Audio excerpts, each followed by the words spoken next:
Hi everybody, it's Mr. D at In the Middle with Mr. D, one at blogspot.com. It's May 19th, and on May 18th, we did a Zoom on the new distance learning version that we are testing of S-Cube Sight Singing Program for Beginners. And so I want to share the information here because Zoom was glitchy and the recording was not a good one. So I'm going to give you the information here for those who like to listen rather than read. And I'm also going to blog about it as well. I want to make sure that you're on my email list at In the Middle with Mr. D, one at blogspot.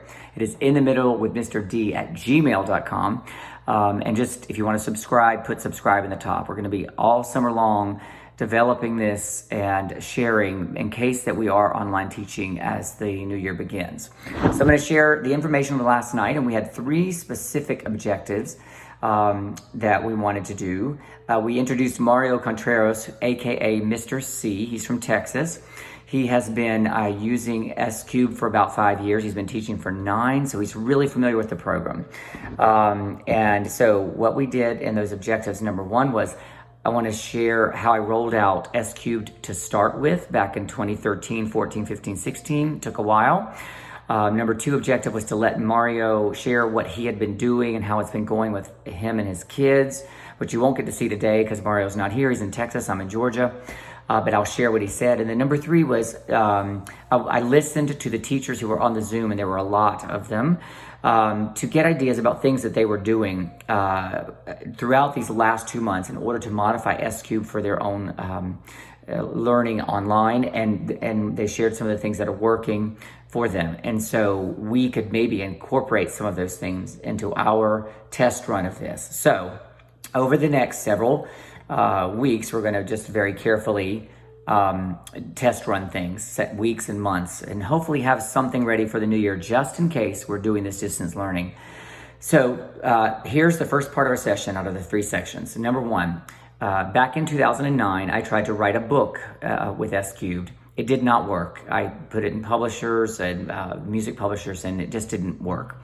So in 2012, I found TPT, which I had never ordered anything from.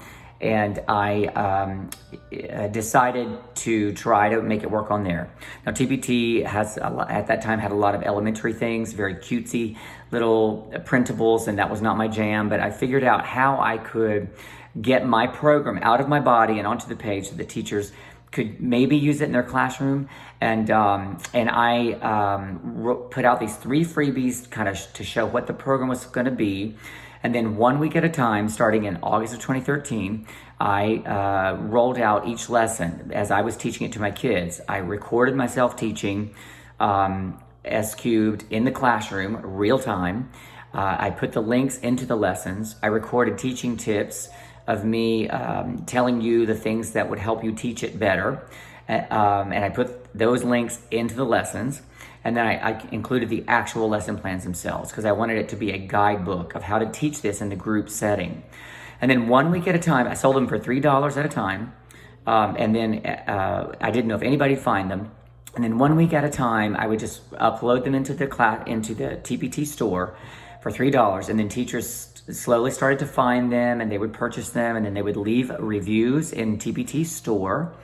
And those reviews were very helpful to me. They were very sweet, and when they needed to email me something that really maybe I had missed, they would email me at inthemiddlewithmrd@gmail.com and say, you should take a look at this, or they would guide me into ways that I needed to make this program useful for everybody.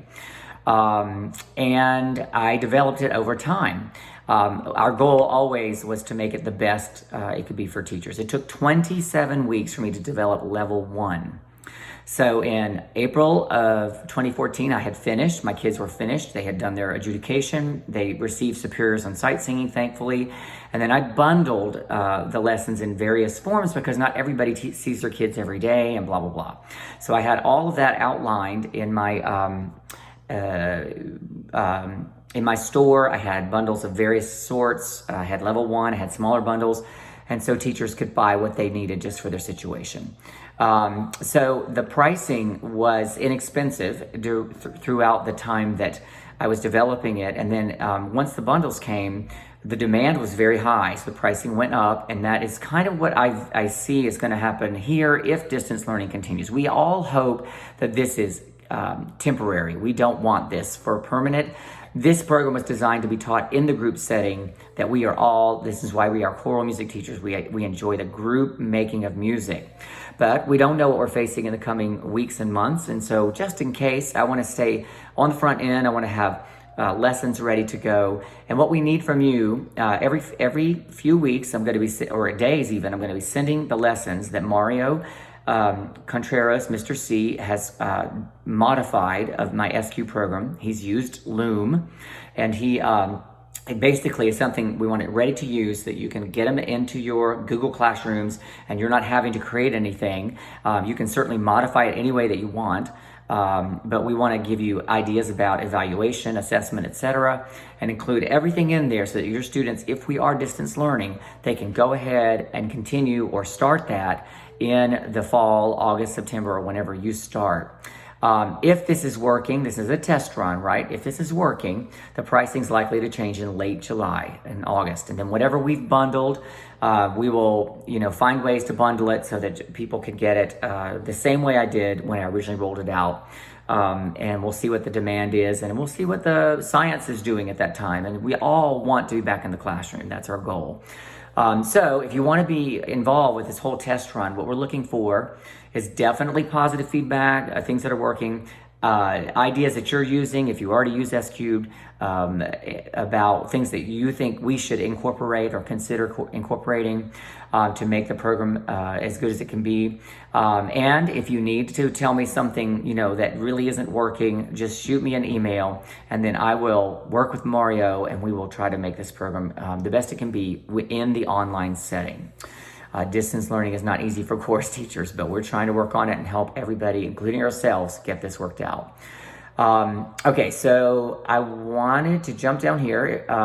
Okay, if our test works, we're always going to keep the regular S-Cubed program. It's always going to be there because we will be back in the classroom. That's not going anywhere. But we want to add this for the time that we need it and for the people who need it. And we also believe that this is going to result in some future changes in education that allow more kids to learn at home, at least some of the time. And so this can be used in that way. So the next section is section 2, and Mario shared last night the things that he was doing, how he came about it, how we came together.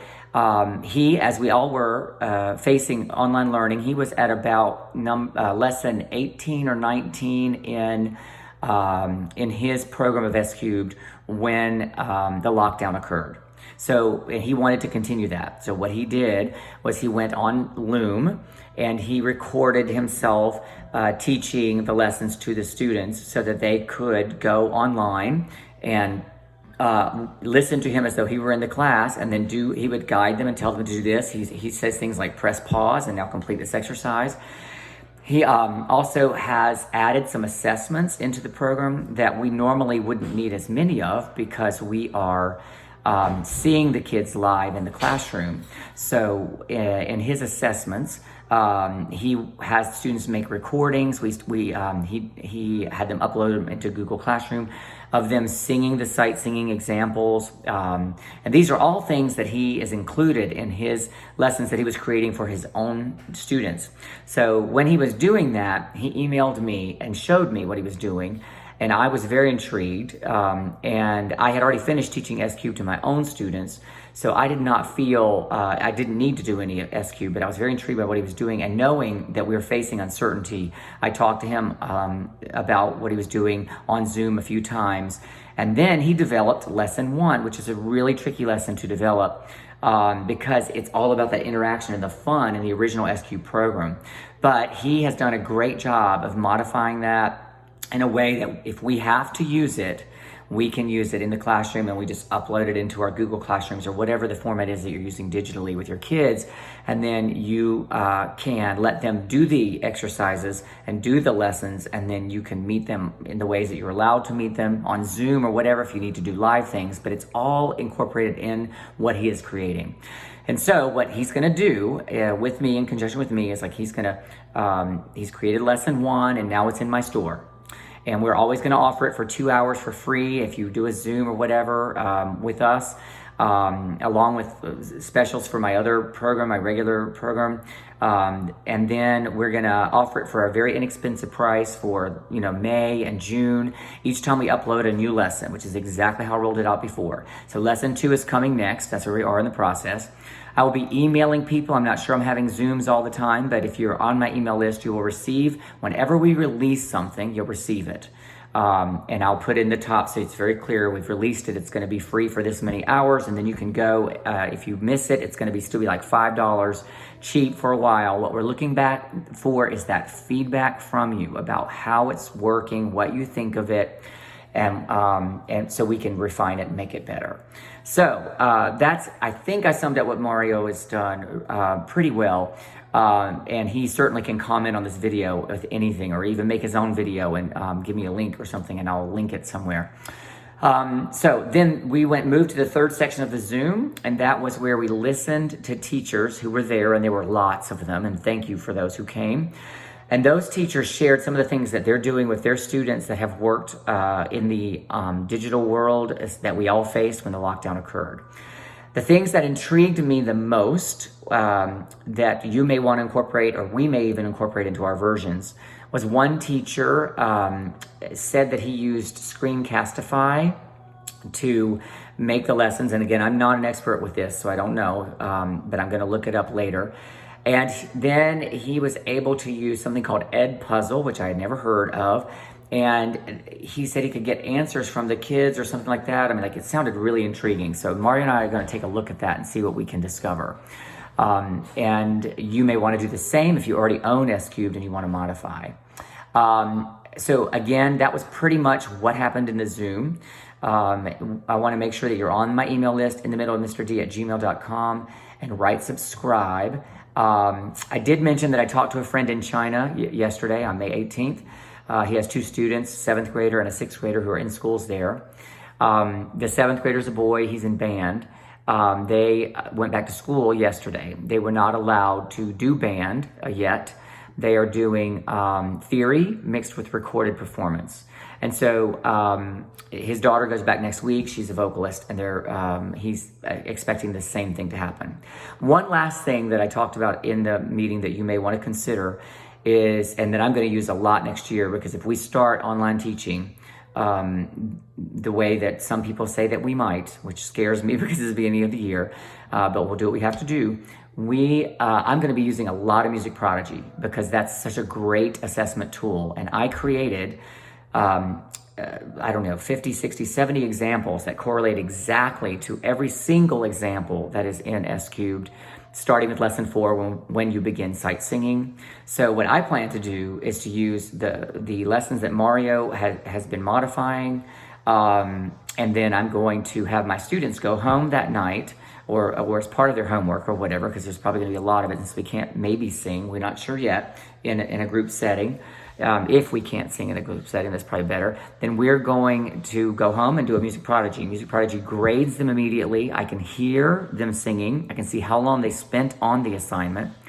So these are the things that I'm going to be doing to survive the potential online world. I hope that we don't face it. But if we do, it will all be there for all of us. So that's what we did in a nutshell. Hope that helps guide you. And if you have any questions, please leave comments, or you can email me. Have a great day. We're going to get this worked out. We'll release these lessons one lesson at a time, week by week. We'll get as far as we can within the S Cubed program to have something available in case we need it next school year. Have a great day.